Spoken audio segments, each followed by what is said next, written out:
The shoreline here is like looking out over the ocean. This isn't just a lake you can see the other side from. And the grapes love their home here. The soil is sweet, the sun is hot, the breezes are cool that blow off the lake. I mean, it just, I know we grow a lot of fruit, but the wine grapes especially develop most of their character with those cool lake breezes. In 1973, I visited the Napa Valley. There was 30 wineries in the Napa Valley. And I feel we're kind of poised like the Napa Valley was then to see an influx of winemakers and cash and capital into this community. We want to be recognized as Southwest Michigan. You know, we don't all have mud on our shoes and dirt under our fingernails, but we do from time to time. And I think that when people come out to the wineries and the farms, they want to see a little bit of that. We have 7 different barrels. Actually, these are the faces of the barrels that were carved beginning in 1970 by a local woodsman, each reflecting an important part of Tabor Hill's history. For instance, in the 1970s is when the vines were first planted, and in 1971 is when they first began to flourish. The products certainly have gotten better, but they're not that much better than what they were. It's just that we're creating an awareness. There's more of us. Any winemaking region of the world has a food that is grown up around their wines because that's what goes well with their wines. That's what's ultimately going to happen here.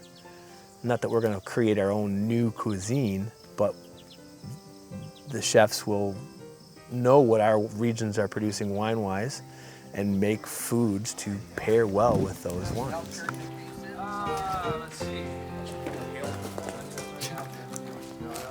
What we have right here in Southwest Michigan is an opportunity to rediscover that wonderful relationship where you can know the person that grew the meat, or know the person that made the cheese, or know the person that made the wine. So the wine comes with not just the story of how good the wine is, but about the families that made the wine and about the history of the area. We think that this is just the perfect timing for Southwest Michigan to sort of blossom and become what it has been in the past and what it will be again.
Just to give you an idea of southwestern Michigan, produces 58 commodities, second only to California. At one time, we had a wholesale market that farmers could take their products to, their commodities to, biggest in the world. My grandfather started here in 1928, 1 year before the Depression. The year of the Depression, went to his father-in-law and borrowed $100 so he could pay the mortgage. Otherwise, he'd have been gone. with this original 60 acres that we're sitting on right here, and it has developed into considerable thousands of acres in several counties. What you knew as a family farm is still a family farm, only it's 100 times bigger. On our little farm, on our dairy farm, my folks raised, what, 1 acre or 2 acres of raspberries? Yeah, bigger, 3/4 And it was always a treat for us to go along with my dad when we would pick the raspberries, and we'd have maybe 10 or 12 crates at that time. They weren't flats, crates of berries, and we got to go along with my dad and see, you know, how the process really worked. Always on the way home, we got to stop in for fresh ice cream. An ice cream cone. It's in my blood. I was brought up with it. It gives you peace of mind, and it's kind of a proud feeling when you can put a good product out there, and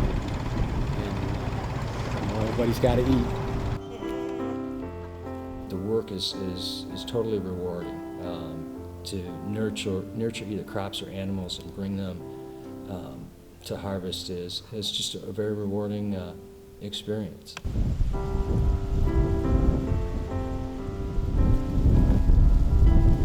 We are within 6 hours of over 60 million people. And there's a lot of those people that live in major metropolitan areas that enjoy spending a day like we live.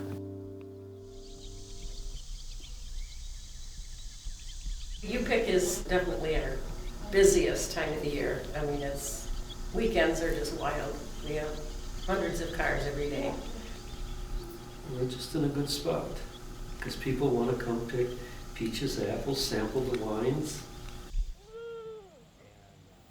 Come to Baroda. They have it all. There's just so much. They have the wineries, they have the unique little restaurants, very friendly people. By becoming grade A licensed, then I can build my licensed grade A cheese making plant and produce farmstead cheeses for the area. We're in an area that there's a lot of ag tourism. Within 5 miles, there's a half a dozen wineries. Wine and cheese seems like a really good match.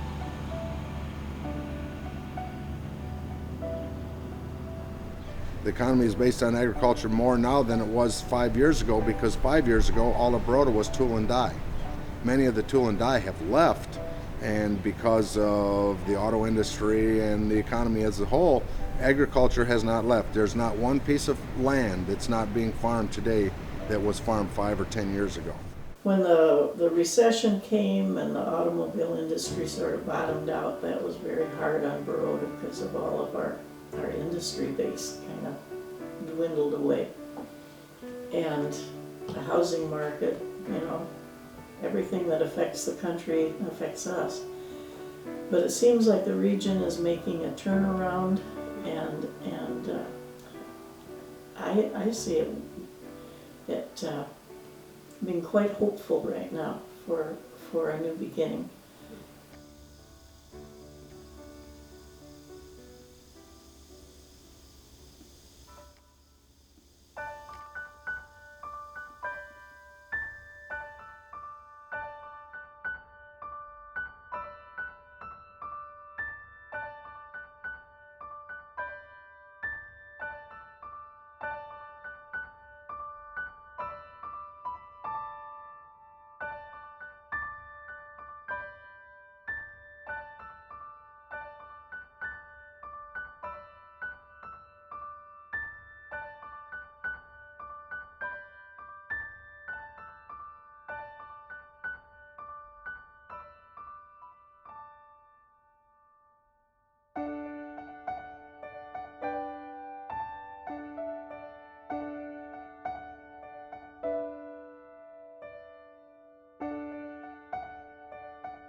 In the 50s, of course I was a young kid then, but boy, that was, I can remember when there was a clothing store here on Main Street. There was a variety store. There was a supermarket was right across the street in that building right across the street over there.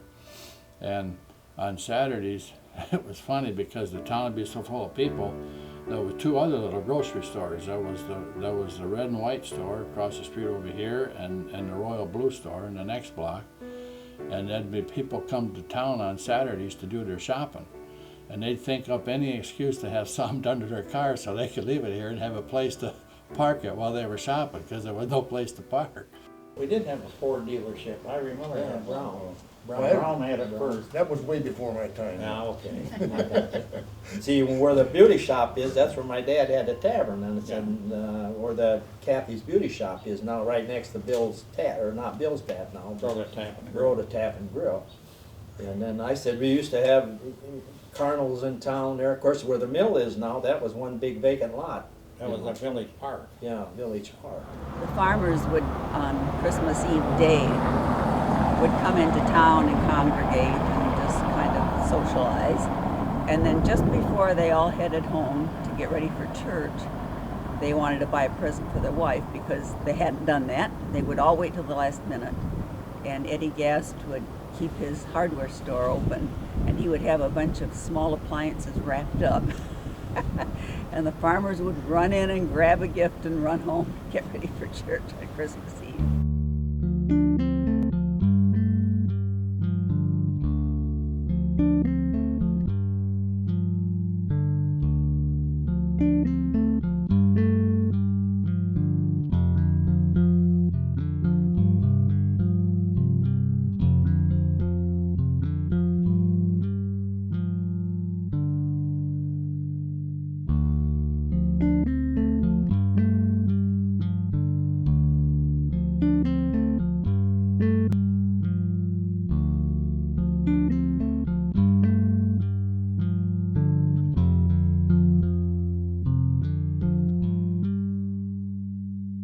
This is a great example of how we can work together, how we can collaborate and provide a better sense of place in our urban centers, even if we're in the rural communities. So I'd just like to, again, congratulate you guys and thank you for having me here today. It's very exciting to be a part of everything. In the past, we had 9 tool and die shops. They teased us that we were the tool and die capital of the world per capita. With the tool and die downturn and the economic crisis in 2008, we've lost about 2/3. So we sat down and tried to reinvent ourselves, and it was staring us in the face. We have wineries, with numerous wineries within a 5-mile radius. We have agriculture and we have tourism. So we decided to focus on agritourism and wineries. He is focused on agriculture tourism, which is my love, and I've always saw that this is bringing jobs to Michigan. We have to be diverse in the state of Michigan to bring jobs, and Baroda is this unique rural community which has all different flavors, which is very diverse, and bringing that agriculture tourism brings jobs to Michigan. I like it. I like it. They did a good job. Them guys did a nice job on it. Everything is perfection. We are in Tabula Rasa Gallery in Baroda, Michigan. That's Latin for blank slate. And it's an art gallery foremost. You have my husband's photography behind us and then my mosaic as well. But we're basically trying to promote agritourism, talk about, reinventing ourselves, and we want to be a part of that grassroots. So we offer yoga, and we have a deli case to feature local cheese, chocolate, gelato, what I leave out, grass-fed beef. Brian Bavito, and we are at currently Full Range Sound in Baroda, Michigan.